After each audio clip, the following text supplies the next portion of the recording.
This thing is all this is being recorded. We need to remember this. Just send it to me. And we are live. Hey everybody, welcome to Hope for the Soul. This is the first episode of a new season. We're recording this at the beginning of June. You will hear this in July, and we are glad that you have joined us. We are at Texas District Camp Meeting in Lufkin, Texas, and we are excited to have several guests for the next few episodes, or the next several episodes. So I hope that these episodes encourage you, and today I am super excited to be joined with not only my dad and my wife, who Kayla's actually mad at me right now because it's early in the morning and I failed to set up her camera. We don't have a Kayla cam today. And no jokes. No camera, no joke. But after this episode, I'll get her camera set up for all the other ones that we're doing today. But I am super excited to have my grandpa, my dad's dad, Reverend Ron Smith. I call him Pawpaw. Pawpaw, I'm glad to have you today on Hope for the Soul. Thank you. I'm happy to be here. So, Dad, this is pretty neat. This is a fun moment. Thank you everybody for joining us. We, if there's probably any podcast that we're going to remember here personally, it's going to be this one. We're so thankful to have Dad with us. And by the way, since I have to carry most of the water on this podcast, if you're seeing this on Facebook, just follow us, share us, or go to any of the other podcast platforms and like and subscribe. And we just want you to know that you make our day better. And if somebody would encourage Pastor Trent to work a little harder where I don't have to do all the work here, we would be much better. We've crossed over passive aggressive and we've just become aggressive. Dad, I'm so glad that you're here with us today. And I just say right off that I'm proud to be a Smith. And all of us Smith boys, we look at you and we joke around and we say things like, you're the patriarch of the Smiths, and you're the father of all things Smiths, and you got a bunch of kids, and you have had a tremendous life, a tremendous ministry. And you from our viewpoint, and if you're hearing this and you disagree, then you just have the right to be wrong on this. But we consider you, Dad, to be a living legacy. Yes. And you're still with us. And so we want to say some of these things while you can still hear us. And I don't know, you may not can hear me because you've got those headphones on. And we may be just playing elevator music for you, and we're just talking about you. But we are so thankful that you are still with us at 81 years of age. Yes. And I wanted to talk a little bit and ask you a couple of questions, and we'll just see where this goes. We know where we're going to start. We don't know where we're going to finish. Mm-hmm. But then that's kind of like, a Smith family gathering. That's a good Pawpaw sermon, isn't it? Yeah, we know where we're going to start. So let me ask you, let me just maybe say a little history of you, and then I want you to talk about that. You, at the age of 8 years of age, were diagnosed with polio. And just a few days ago, I discovered articles in Mother's secret trunk of treasures where you were hospitalized, etc., for polio when you had like 4 of your immediate cousins came down at the same time. And this would be in the 1940s, 48, 49. So tell us a little bit about that story. And then I want to talk about that. Well, thank you, son. And, there's a tragic thing that happens to many people as they go through their lifetimes. They lose their memories, their long-term memories. There are some memories of my early existence that I would be pleased to forget, namely some of the things that you're referring to here. I want to say at the outset, I'm relieved when you introduced me a while ago. I was afraid you were going to say I was a living liability, but you said legacy, and so I'm relieved, and that puts me at a little more ease this morning. Oh, we will edit that later, Dad. And so, yeah, that was a time in life that very few people experience. At the age of 8, just a normal, happy kid, I became ill, and the bottom line of it is I ended up in Hedgecroft Hospital, a dedicated polio hospital in Houston, spent some 2-3 weeks unconscious and better part of 3 months in the hospital.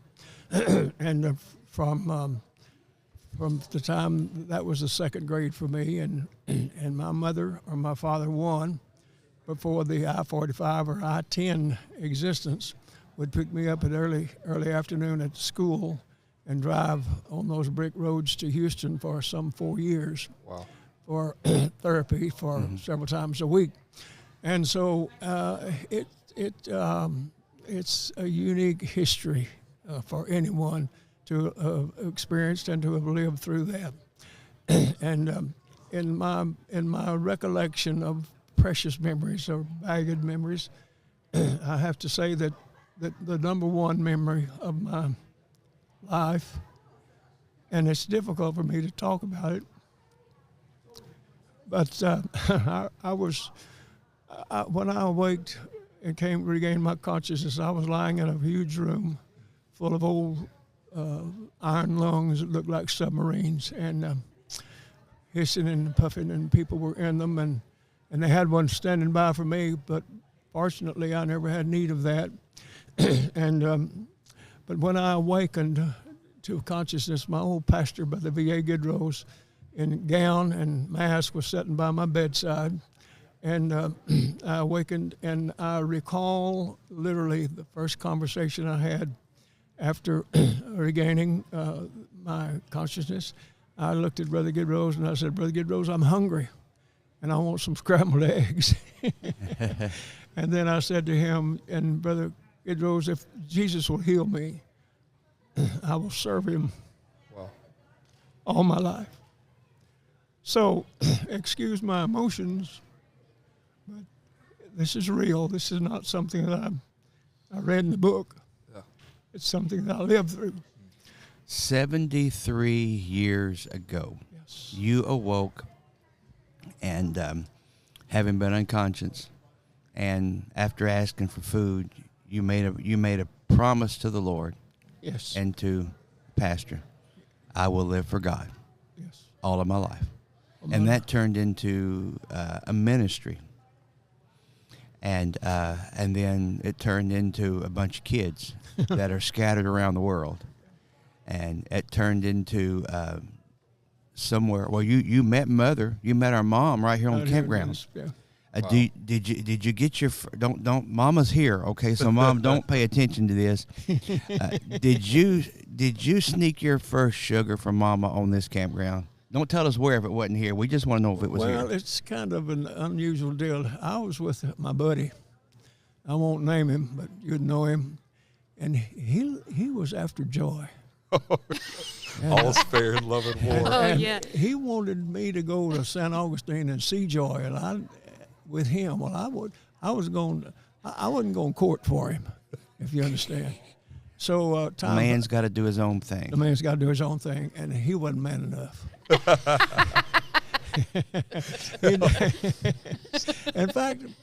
In fact, he's not the first one that I took a girl away from. There was a predecessor.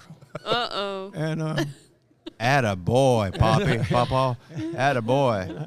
I snatched her right off the front seat. Awesome. So that is incredible. But it was the real thing, and she's been a trooper.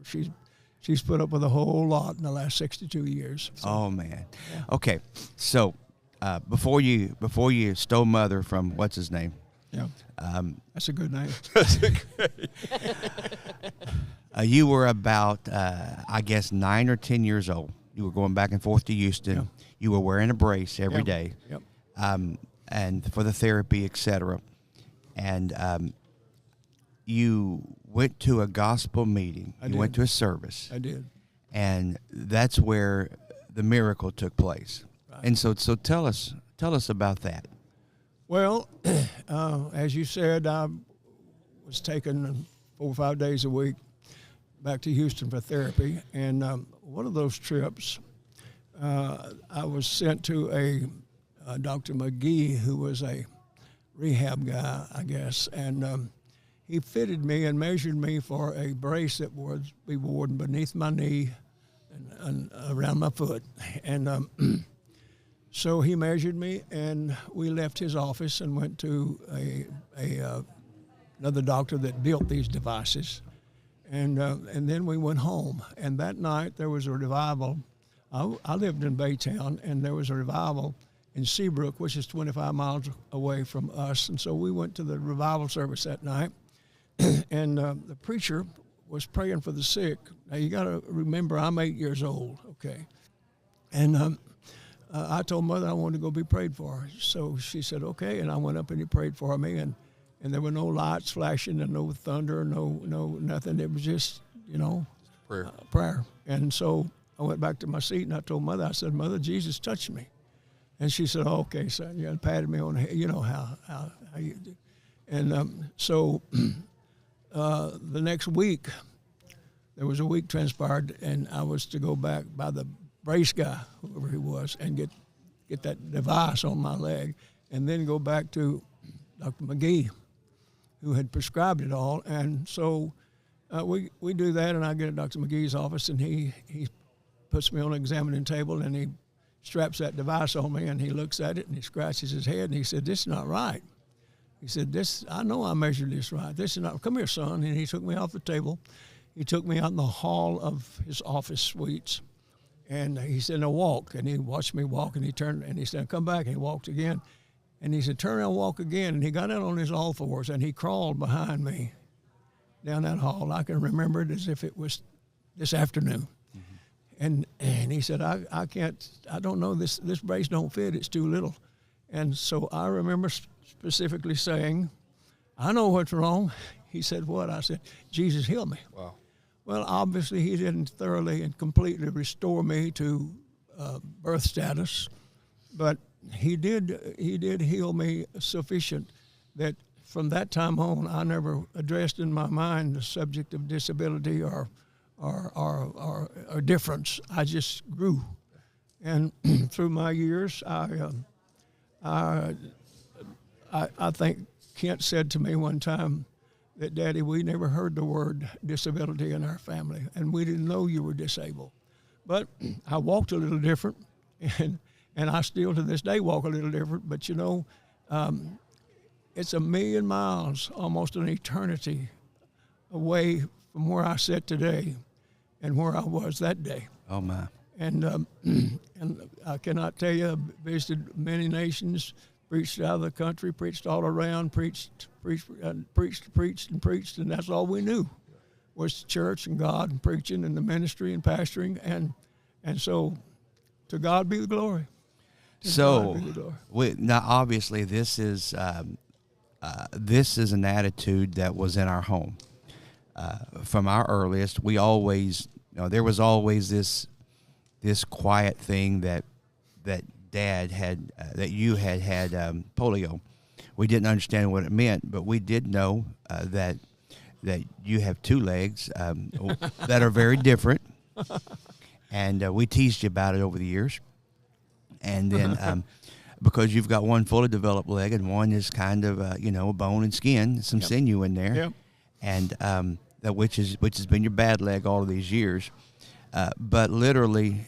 In a prayer meeting, in a meeting when the man of God prayed for you, and I don't know if he laid hands or spoke over you. There's a lot of sometimes almost theatrics when some people pray, but in an instant, your foot grew, your leg grew 4 inches, and over a period of time. Over a period of time. Now, of course, I remember seeing the brace hanging for years. That was now too small.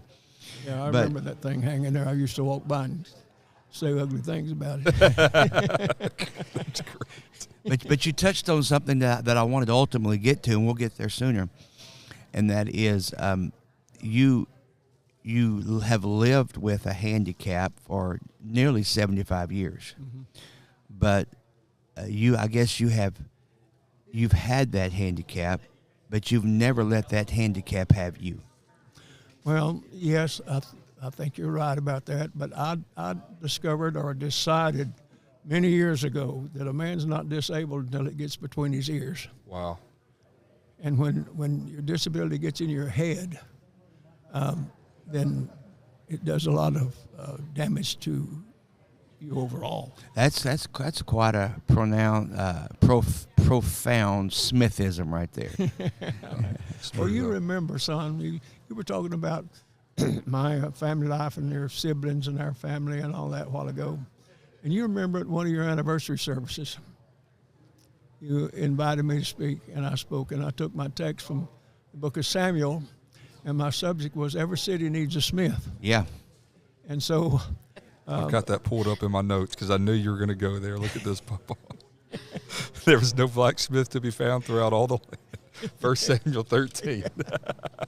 Well, then, I don't think there's any better way than to let me just make this little thing. You know, I've been digging around your house and hauling stuff in and out. Yeah, I know it. Okay. He's not happy about it. I don't know if he brought everything back or not.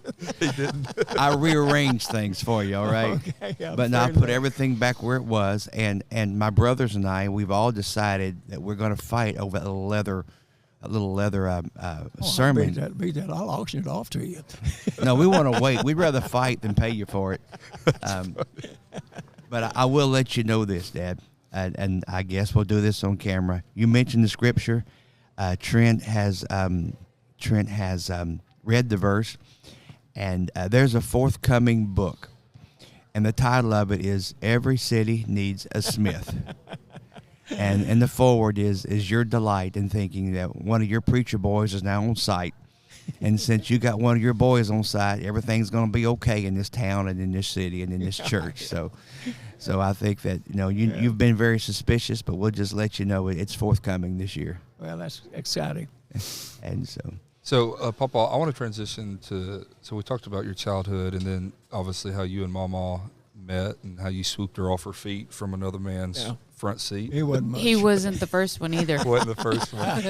he's a front seat raider, buddy. Neither one of them was much men. That's so funny.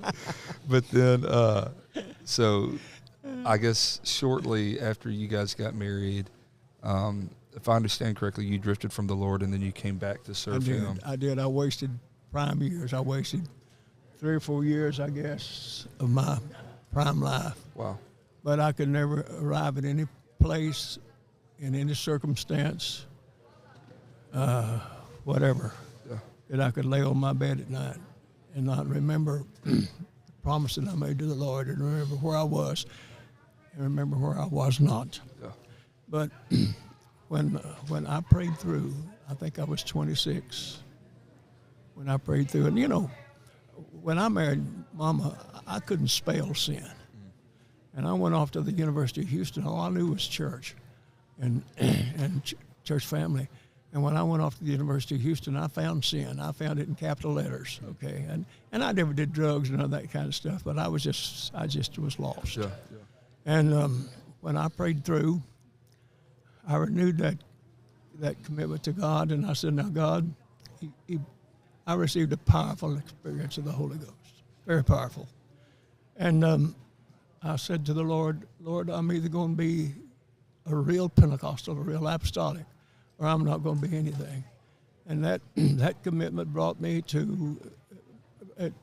about a very difficult decision in my life that separated me from a lot of things I loved.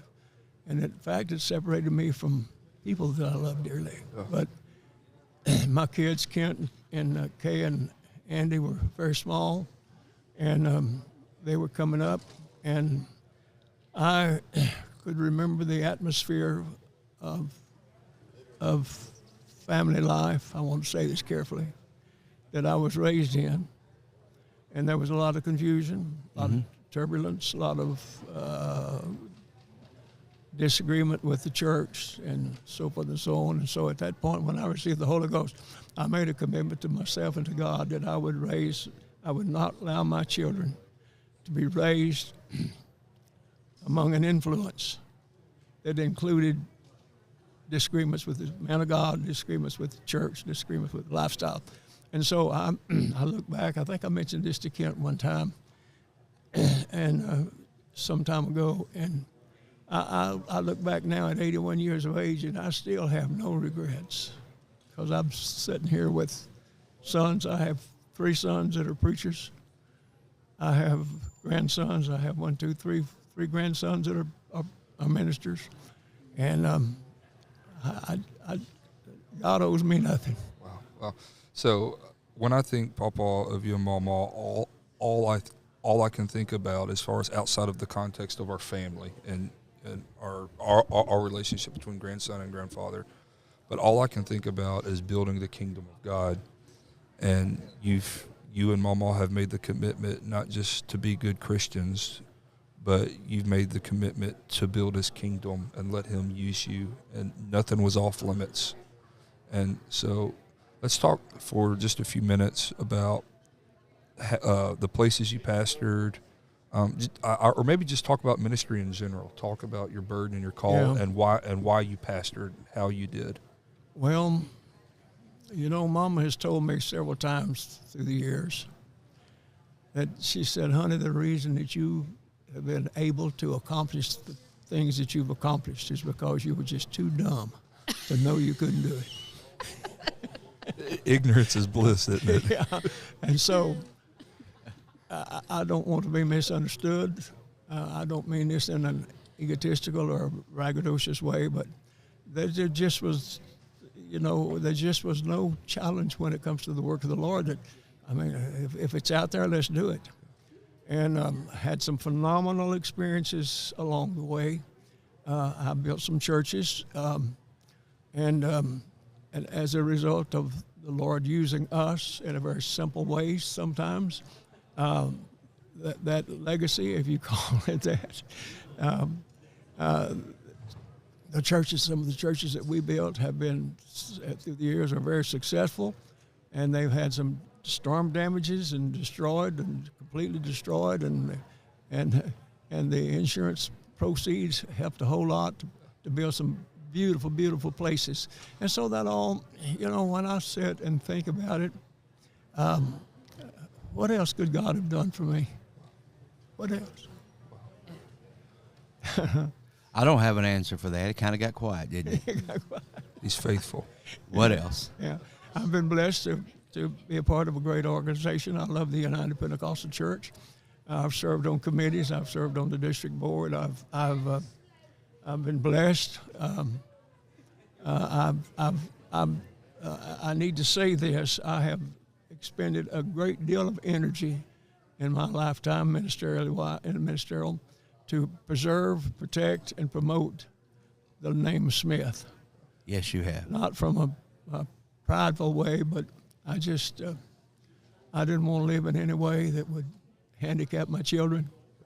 I wanted them to know that God was first and foremost in my life, and the results are looking at me.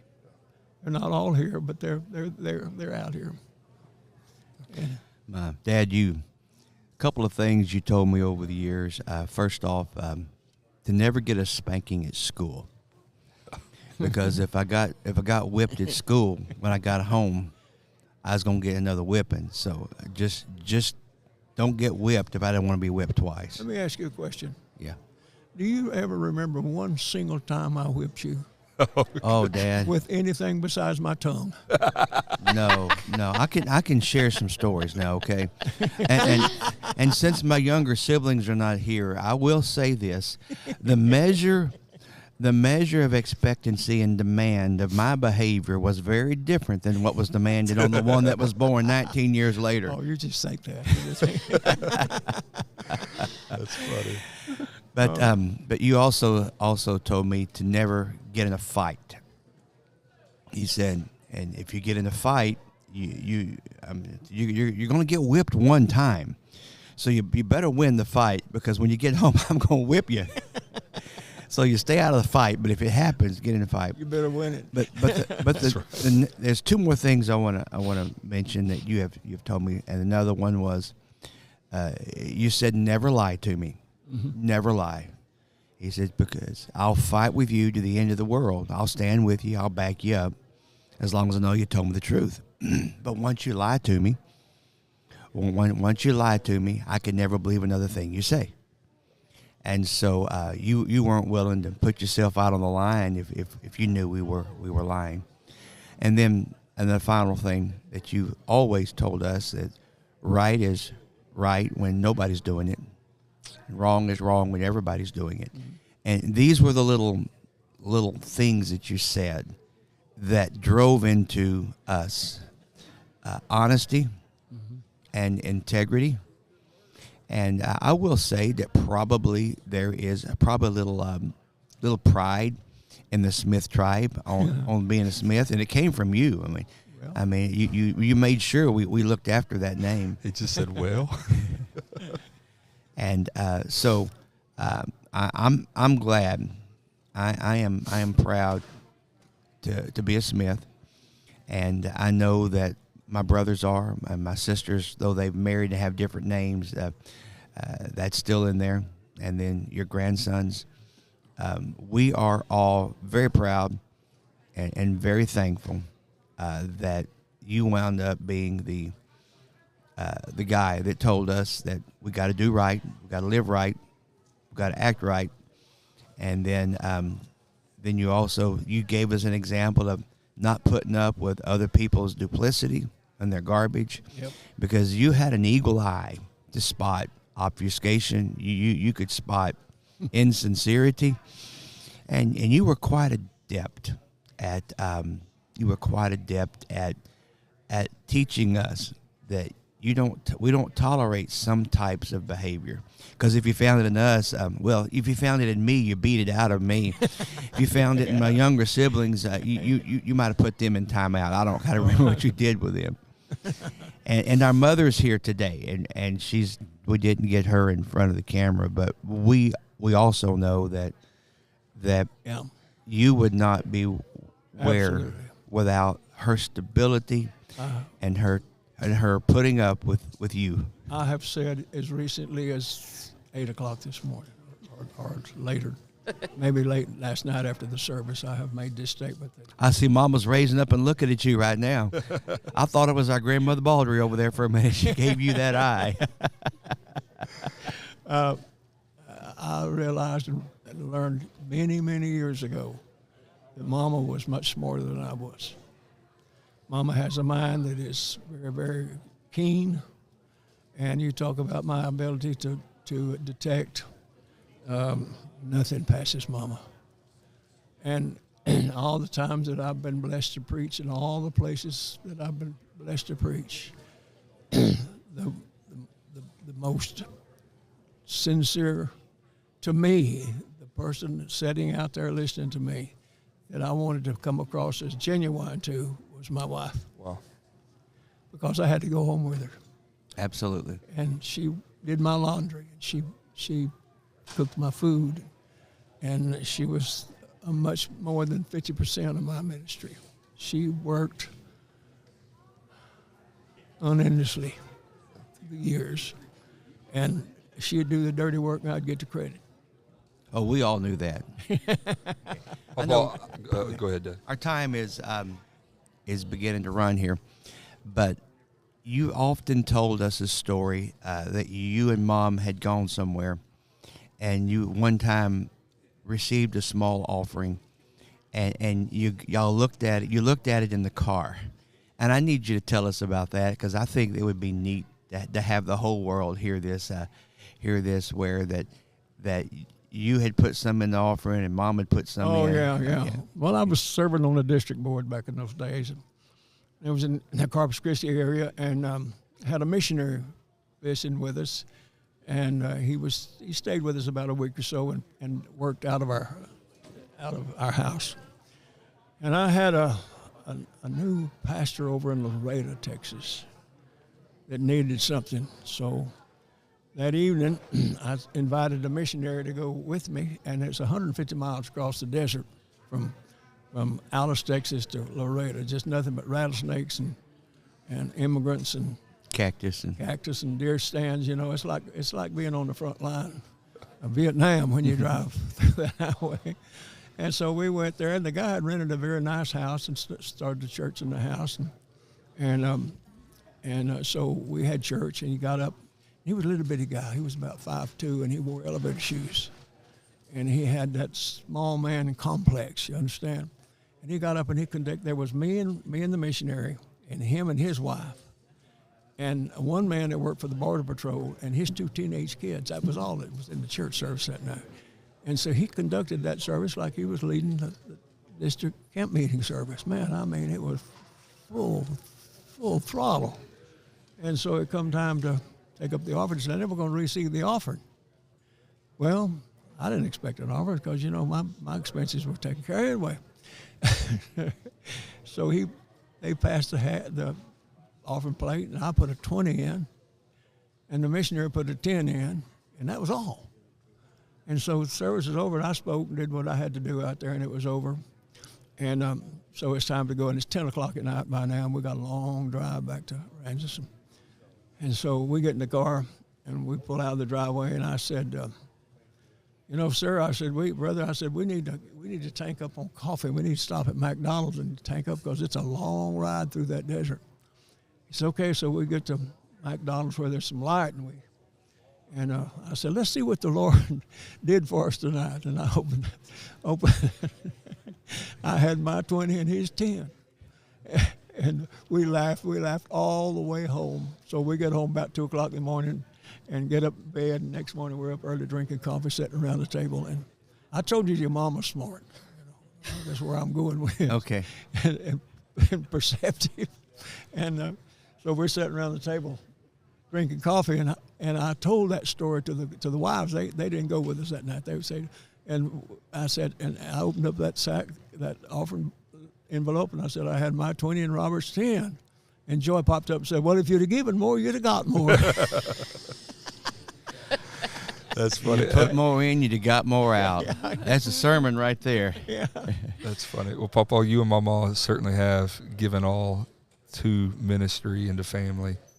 And I think Dad mentioned legacy a few minutes ago, and you really are blessed because of your sacrifice, and I'm a part of that blessing, and I'm honored to be your grandson. And you and Mama have done what you've done with only because of your faith in God and your willingness to sacrifice and nothing being off limits. And I want you to know that me, Josh, Cameron, the older grandboys who are in ministry, and then I'm sure there's going to be more behind us, but we serve with that same faith. And we serve with that same desire that nothing's off limits to God. Yeah. And sacrifice is the currency of the kingdom. And thank you for teaching our parents that so they could teach us that. And we're blessed and we're excited and honored that you were willing to be on Hope for the Soul today. Dad, thanks for coming and being with us. And things that we've got here, they will show up again somewhere, I promise you. Yeah. Thank you for joining us on Hope for the Soul today. Like us, follow us, subscribe to us, tell somebody about us. You've given us your time. Thank you for that. And we are honored that you choose to spend time with us. And